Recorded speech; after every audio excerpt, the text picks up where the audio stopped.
Hi guys! Welcome back sa Colin's channel. Today we'll be discussing some frequently asked questions regarding air conditioners. Are you guys ready? Let's start!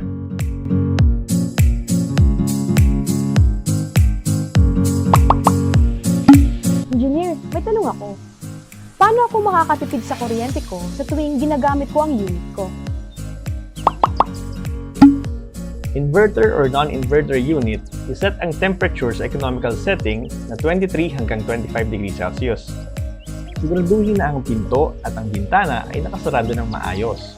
Kung ang bintana ay direct na nasisinagan ng araw, gumamit ng kortina o blinds para mabawasan ang init na pumapasok sa kwarto. Siguraduhin din na well-insulated ang kisame. Engineer, tanong ko lang po, ano po kaya ang cause ng refrigerant leak?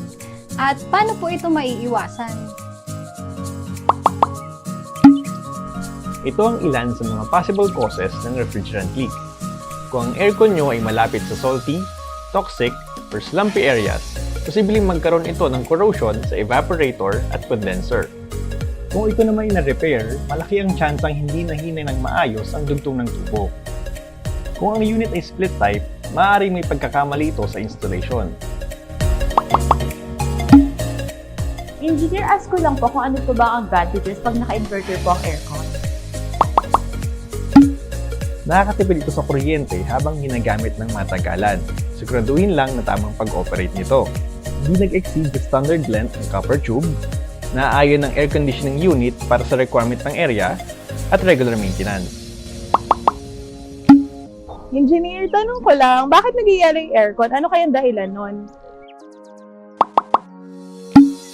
Ang sanhi ng pag-yelo ng air conditioning unit ay maaaring dahil sa problema sa pyesa, sa system, o dahil madumi ang air conditioning unit. Kapag na-experience nyo ang ice build-up, huwag gamitin ang air conditioning unit. Tumawag sa Kolin Service Hotline o sa Kolin Authorized Service Center. Engineer, may tanong ako.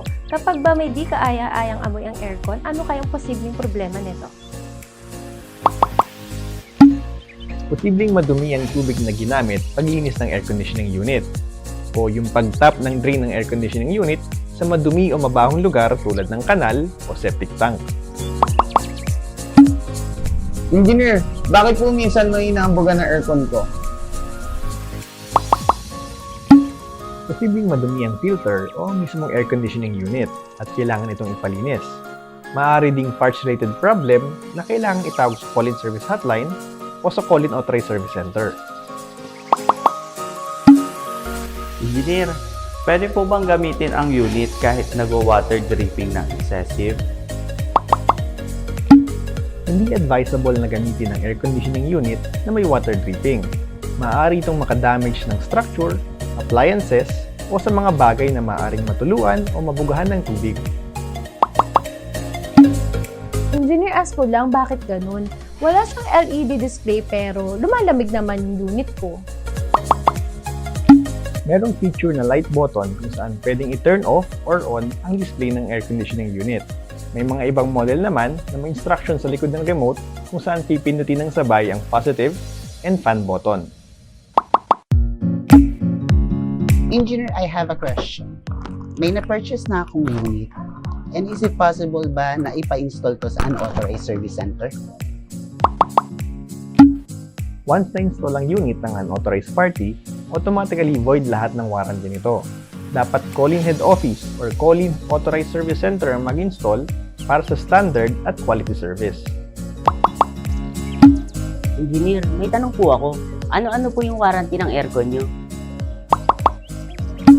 Lahat ng air conditioning unit ng Kolin ay may 1-year parts warranty excluding yung plastic parts and remote. For compressor warranty, meron tayong for residential use and commercial use.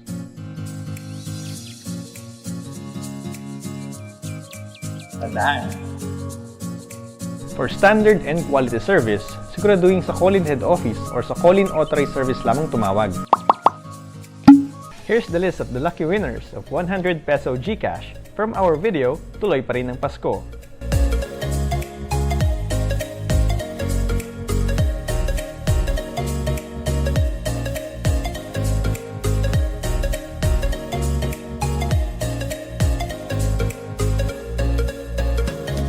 Congratulations! For more information about air conditioners, don't forget to like, share, and subscribe to our official YouTube channel and social media accounts. And hit the bell button to get notified for new videos. For more questions, type it on the comment section below. Tandaan, aircon ba? Kolin na!